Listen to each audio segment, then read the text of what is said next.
Friends, welcome back to our channel. 3ാം ക്ലാസ്സിലെ മലയാളത്തിലെ പുതിയൊരു പാഠഭാഗത്തിലേക്ക് എല്ലാ കൂട്ടുകാർക്കും സ്വാഗതം.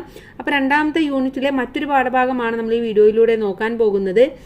ഏതാണ് പാഠഭാഗം? പലഹാരക്കൊതിയന്മാർ എന്നുള്ളതാണ്. ഓക്കെ, പലഹാരക്കൊതിയന്മാർ. അപ്പം നമ്മൾ ഇതുവരെയുള്ള ബാക്കി എല്ലാ പാഠഭാഗങ്ങളും അപ്ലോഡ് ചെയ്തിട്ടുണ്ട്. അപ്പോൾ ആവശ്യമായിട്ടുള്ള കൂട്ടുകാർ തീർച്ചയായിട്ടും പോയി കാണുക. അപ്പോൾ നമുക്ക് ഈ പാഠഭാഗത്ത് എന്തൊക്കെയാണ് പഠിക്കാനുള്ളതെന്ന് നോക്കാം. കൂട്ടുകാർ റെഡിയാണോ? ചില പലഹാരക്കൊതിയരുടെ കഥ വായിക്കാം. അപ്പോൾ ഇവിടെ പലഹാരക്കൊതിയരുടെ കഥയാണ് പലഹാരക്കൊതിയന്മാർ എന്ന കഥയിലൂടെ പറയുന്നത് എന്ന് നമുക്ക് മനസ്സിലായി. അപ്പം നമുക്കൊന്ന് വായിച്ചു നോക്കാം. വലിയങ്ങാടിയിലെ വലിയ ചങ്ങാതിമാരാണ് ചോണനും മണിയനും. ഒരു ദിവസം ചോണൻ ധൃതിയിൽ എവിടേക്കോ പോണത് മണിയൻ കണ്ടു. എങ്ങോട്ടാണ് അവനിങ്ങനെ ഓടുന്നത്? മണിയൻ പിറകെ ചെന്നു. പൊന്നാനി ചന്ത വരെ പോണന്റെ മണിയാ, വഴി മാറി, തീരെ നേരല്ല. പറഞ്ഞു തീരും മുമ്പേ ചോണൻ ഓടാൻ തുടങ്ങി. പൊന്നാനി ചന്തയിൽ എന്താണിത്ര വിശേഷങ്ങൾ? അതറിയാൻ മണിയന് തിടുക്കമായി. അപ്പോൾ നീ അറിഞ്ഞില്ലേ അപ്പാണിയം? മണിയനൊന്നും മനസ്സിലായില്ല. അവൻ ആദ്യമായിട്ടാണ് അപ്പാണിയം എന്ന വാക്കു തന്നെ കേൾക്കുന്നത്. അപ്പാണിയോ? എന്താണത്? മണിയന്റെ ചോദ്യം കേട്ട് ചോണന് ശരിക്കു ദേഷ്യം വന്നു. കഷ്ടം തന്നെ ഇവന്റെ ഒരു കാര്യം. അപ്പാണിയം എന്താണെന്ന് അറിയാത്ത ഉറുമ്പുകളുണ്ടോ? അപ്പാണി എന്ന് പറഞ്ഞ അപ്പ വാണിഭം. പൊന്നാണി ചന്തയിലാണ് മണിയാ അപ്പത്തിന്റെ വാണിഭം. പൊടി പൊടിച്ച അപ്പക്കച്ചോടാണ്, മനസ്സിലായോ? അപ്പത്തിന്റെ ചന്തയോ? മണിയൻ കണ്ണുമിഴിച്ചു നിന്നുപോയി. കോഴിക്കോട്ടെ ഈ വലിയങ്ങാടിയിൽ കിട്ടാത്ത എന്തപ്പങ്ങളാണ് അപ്പാണ്യത്തിലുണ്ടാവുക?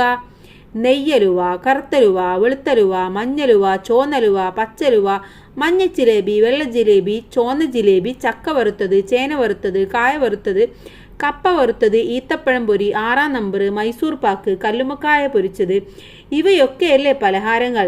മസാല ദോശ, നെയ് റോസ്റ്റ്, പൊറോട്ട, കൊഴുക്കട്ട, അട, വട, പക്കവട, ഉണ്ട, ബോണ്ട, സുഗിയൻ, ചിക്കൻ റോള്, മുട്ട പപ്സ്, പഴംപൊരി, നെയ്യപ്പം, ഇടിയപ്പം, കൽത്തപ്പം, കാരോലപ്പം, കായപ്പം, ഈന്തപ്പം, ഊത്തപ്പം, അച്ചപ്പം, ഇവയല്ലേ അപ്പങ്ങൾ? ഈ അപ്പങ്ങൾ തിന്നാൻ വേണ്ടി മാത്രം ഇത്രയും ദൂരം വെറുതെ പോണോ ചോണ? ഇക്കാലത്തുമുണ്ടോ ഇങ്ങനെയുള്ള മണ്ടനുറുമ്പുകൾ? മണിയന്റെ സംശയം കേട്ട് ചോണന് പുച്ഛം തോന്നി. ഇവൻ എങ്ങനെ എൻ്റെ ചങ്ങാതിയായി? നീ മുട്ടസുർക്ക എന്ന് കേട്ടിട്ടുണ്ടോടാ? മണിയാ, മുട്ടസുർക്കയോ? എന്താണത്?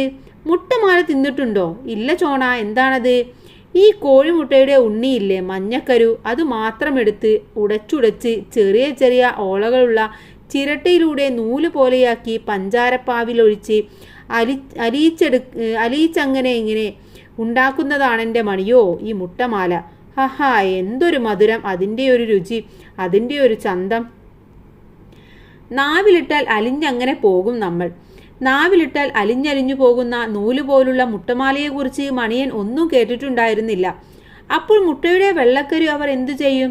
വെറുതെ കളയുമോ? മണിയന് സംശയമായി.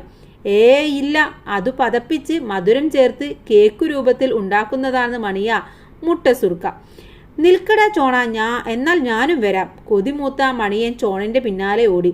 പൊന്നാനി ചന്തയിലേക്കുള്ള ഓട്ടത്തിനിടയിൽ മുട്ടമാലയുടെ മണവും രുചിയുമോർത്ത് മണിയന്റെ വായിൽ വെള്ളം നിറഞ്ഞ് പുറത്തേക്കൊഴുകി. കല്ലായിപ്പുഴയും കവിഞ്ഞ് കുറേ വെള്ളം കടലിലേക്കുമൊഴുകി. വിജയൻ കോന്തമ്പത്ത് എഴുതിയ അപ്പാണ്യത്തിൽ പോയ പലഹാരക്കൊതിയന്മാർ എന്ന ഒരു കുഞ്ഞു കഥയാണ് ഇവിടെ തന്നിട്ടുള്ളത്. അപ്പോൾ എന്താണ് കൂട്ടുകാരെ ഇവിടെ പറയുന്നത്?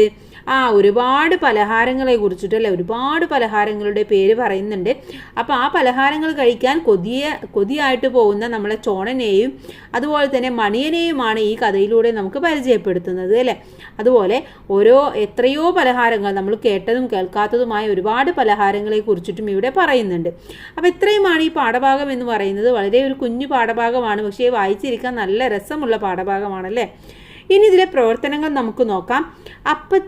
അപ്പച്ചന്തയിൽ വിശേഷങ്ങൾ വായിച്ചപ്പോൾ നിങ്ങൾക്ക് രസകരമായി തോന്നിയ വാക്കുകൾ ഏതെല്ലാം എന്നാണ് ചോദിച്ചിട്ടുള്ളത്. ഏതൊക്കെയായിരുന്നു? അപ്പാണ്യം, മുട്ടസുർക്ക, മുട്ടമാല, പൊടി പൊടിച്ച അപ്പക്കച്ചവടം, അങ്ങാടി, വിവിധതരം അൽവകൾ, ജിലേബികൾ, വറവുകൾ, അപ്പങ്ങൾ, ഇതെല്ലാം എനിക്ക് രസകരമായി തോന്നി. അപ്പോൾ ഇത് ഇത്രയും കാര്യങ്ങൾ. പിന്നെ നിങ്ങൾക്ക് എന്തെങ്കിലും ഇഷ്ടമായിട്ടുണ്ടെങ്കിൽ അതും കൂടെ നിങ്ങൾക്ക് ഇവിടെ എഴുതി ചേർക്കാം. ഓക്കെ, അപ്പോൾ ഒന്നും കൂടെ പറയാം. അപ്പാണ്യം, മുട്ടസുർക്ക, മുട്ടമാല, പൊടി പൊടിച്ച അപ്പക്കച്ചവടം, അങ്ങാടി, വിവിധതരം അൽവകൾ, ജിലേബികൾ, വറവുകൾ, അപ്പങ്ങൾ. ഇനി പലഹാരങ്ങളുടെ പേരുകൾ എഴുതൂ, അവ അക്ഷരമാലാക്രമത്തിൽ പട്ടികയാക്കൂ എന്നാണ് അടുത്തൊരു പ്രവർത്തനം നമുക്ക് തന്നിട്ടുള്ളത്. അപ്പോൾ ഇവിടെ എന്തൊക്കെയാണ് പലഹാരങ്ങളെയാണ് പറയുന്നത്? അപ്പം ആദ്യം തന്നെ അത് അക്ഷരമാലാക്രമത്തിൽ ആക്കിയിട്ട് പറഞ്ഞു തരാം. ഓക്കെ, അരിപ്പൊടി, അട, അച്ചപ്പം, 6 നമ്പർ ഈത്തപ്പഴം പൊരി, ഉണ്ടപ്പൊരി, കപ്പ വറുത്തത്, കായ വറുത്തത്, കാരോലപ്പം, കലത്തപ്പം, കല്ലുമ്മക്കായ പൊരിച്ചത്, കൊഴുക്കട്ട, കറുത്തലുവ, ചക്ക വറുത്തത്, ചേന വറുത്തത്, ചുവന്ന അലുവ, ചുവന്ന ജിലേബി, നെയ്യപ്പം, നെയ്യലുവ, പക്കവട, പച്ചലുവ, പഴംപൊരി, മൈസൂർ പാക്ക്, വെള്ള ജിലേബി. ഓക്കെ, അപ്പോൾ ഇങ്ങനെയാണ് അക്ഷരമാല ക്രമത്തിൽ എഴുതേണ്ടത്. ഒന്നുകൂടെ പറയാം. അരിപ്പൊടി, അട, അച്ചപ്പം, 6 നമ്പർ, ഈത്തപ്പഴം പൊരി, ഉണ്ടപ്പൊരി, കപ്പ വറുത്തത്, കായ വറുത്തത്, കാരോലപ്പം, കലത്തപ്പം, കല്ലുമ്മക്കായ പൊരിച്ചത്, കൊഴുക്കട്ട, കറുത്തലുവ, ചക്ക വറുത്തത്, ചേന വറുത്തത്, ചുവന്ന അലുവ, ചുവന്ന ജിലേബി, നെയ്യപ്പം, നെയ്യലുവ, പക്കവട, പച്ചലുവ, പഴംപൊരി, മൈസൂർ പാക്ക്, വെള്ള ജിലേബി. ഇനി മൂന്നാമത്തേത് നോക്കൂ. ഇഷ്ടപ്പെട്ട പലഹാരത്തിൻ്റെ ചിത്രം വരക്കൂ, അത് പരിചയപ്പെടുത്തുന്ന കുറിപ്പെഴുതൂ. അപ്പോൾ കൂട്ടുകാർക്ക് എന്താണോ ഇഷ്ടമായിട്ടുള്ളത് അതിൻ്റെ ചിത്രം വരച്ച് നിങ്ങൾ അതിനെക്കുറിച്ചിട്ട് 2-3 വരി എഴുതുകയാണ് ചെയ്യേണ്ടത്. ഓക്കെ, അപ്പോൾ കൂട്ടുകാരുടെ ഇഷ്ടം എന്താണെന്ന് അറിയില്ല. അപ്പോൾ നിങ്ങളുടെ ഇഷ്ടത്തിനനുസരിച്ച് നിങ്ങൾക്കത് ചിത്രം വരച്ചിട്ട് എഴുതാവുന്നതാണ്. ഇനി ആഹാരവുമായി ബന്ധപ്പെട്ട ചില പാട്ടുകൾ ടീച്ചർ പാടിത്തരും. അതുപോലുള്ള പാട്ടുകൾ കണ്ടെത്തി സ്വന്തമായി പലഹാര പാട്ടുകൾ എഴുതി നോക്കൂ എന്നതാണ് അടുത്ത പ്രവർത്തനമായിട്ട് പറയുന്നത്. അപ്പോൾ ഒരുപാട് പലഹാര പാട്ടുകളുണ്ട്. ക്ലാസ്സിൽ നിങ്ങളുടെ ടീച്ചർ നിങ്ങൾക്ക് പറഞ്ഞു തരും ഏതെങ്കിലുമൊക്കെ പലഹാര പാട്ടുകൾ. അപ്പോൾ അതൊക്കെ നിങ്ങൾ മനസ്സിലാക്കി വെക്കുക. അതിനുശേഷം നിങ്ങൾക്ക് കിട്ടുന്ന 1-2 പലഹാര പാട്ടുകൾ കൂടെ എഴുതി ചേർക്കാനാണ് പറഞ്ഞിട്ടുള്ളത്. അപ്പോൾ നമുക്കതൊന്ന് നോക്കാം. അപ്പോൾ പലഹാര പാട്ടുകളാണ് ചെമ്പാവിൻ പുന്നല്ലിൻ ചോറ് എന്ന് പറയുന്ന ഒരു ഫിലിം പാട്ട്, അതുപോലെ തന്നെ ദോശ നല്ല ദോശ, അതുപോലെ അയല വറുത്തതുണ്ട്, കരിമീൻ പൊരിച്ചതുണ്ട്, അതും ഇതുപോലെയുള്ള ഈ ഒരു പലഹാരവുമായി ബന്ധപ്പെട്ട പാട്ടാണ്. ഇനി അടുത്ത പ്രവർത്തനം നോക്കൂ. നിങ്ങൾക്ക് ഇഷ്ടപ്പെട്ട ഒരു പലഹാരം ഉണ്ടാക്കുന്ന രീതി എഴുതൂ, ആ പലഹാരം തയ്യാറാക്കൂ. അപ്പോൾ നിങ്ങൾക്ക് ഇഷ്ടമായിട്ടുള്ള ഏതെങ്കിലും ഒരു പലഹാരം നിങ്ങൾ തയ്യാറാക്കുക. ആ പലഹാരത്തിൻ്റെ റെസിപ്പി അതെങ്ങനെയാണ് ഉണ്ടാക്കുന്ന രീതി എന്ന് നിങ്ങളുടെ അമ്മയോട് ചോദിച്ചിട്ട് എഴുതുകയും ചെയ്യാം. ഇനി അടുത്തത്, എല്ലാവരും വീട്ടിൽ നിന്ന് തയ്യാറാക്കി കൊണ്ടുവന്ന പലഹാരത്തിൻ്റെ ക്ലാസ്സിൽ പ്രദർശിപ്പിക്കൂ. പ്രദർശനത്തിൻ്റെ പ്രചാരണത്തിനായി പോസ്റ്ററും തയ്യാറാക്കണം എന്നാണ് പറഞ്ഞിട്ടുള്ളത്. അപ്പോൾ നമുക്കൊരു പോസ്റ്റർ എങ്ങനെയാണ് തയ്യാറാക്കുക എന്ന് നോക്കാം. അതിലെന്താണ് എഴുതി കൊടുക്കേണ്ടത്?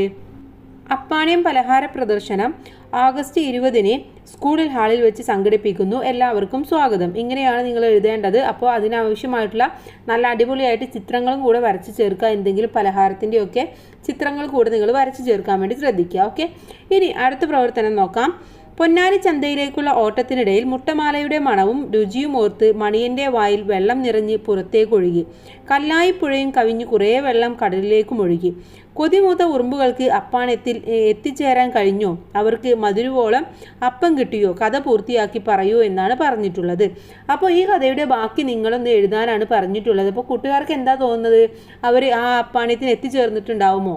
നിങ്ങളുടെ ഭാവനയ്ക്ക് അനുസരിച്ചിട്ട് നിങ്ങൾ ഈ കഥയൊന്ന് അവസാനം വരെ ഒന്ന് എഴുതി നോക്കുക. ഓക്കെ, അപ്പോൾ അവർ പോയിട്ടുണ്ടാവുമെങ്കിൽ അവർ പോയി എന്നിട്ട് ഭക്ഷണം കഴിച്ചു. അങ്ങനെ അവർക്ക് എല്ലാ മുട്ടമാലയും മുട്ടസുർക്കയും എല്ലാം കിട്ടി. അതുപോലെ തന്നെ മൈസൂർ പാക്കും ജിലേബിയും എല്ലാം അവർ കഴിച്ചു. അവസാനം കഴിച്ച് അവരുടെ വയറ് പൊട്ടാനായി എന്നൊക്കെ പറഞ്ഞുകൊണ്ട് നിങ്ങൾക്ക് എഴുതാം. അല്ല എന്നുണ്ടെങ്കിൽ അവർക്ക് കിട്ടിയില്ല, അപ്പോഴേക്കും അപ്പാണയും കഴിഞ്ഞിരുന്നു എന്ന് പറഞ്ഞ് അവർ വിഷമത്തിൽ തിരിച്ചു പോന്നു എന്ന് പറഞ്ഞിട്ടും നിങ്ങൾക്ക് എഴുതാവുന്നതാണ്. ഓക്കെ, അപ്പോൾ ഇത്രയുമാണ് ഈ പാഠഭാഗത്തിലെ പ്രവർത്തനങ്ങൾ എന്ന് പറയുന്നത്. ഇനി അടുത്ത പാഠഭാഗവുമായി നമുക്ക് അടുത്ത വീഡിയോയിൽ കാണാം. Thanks for watching.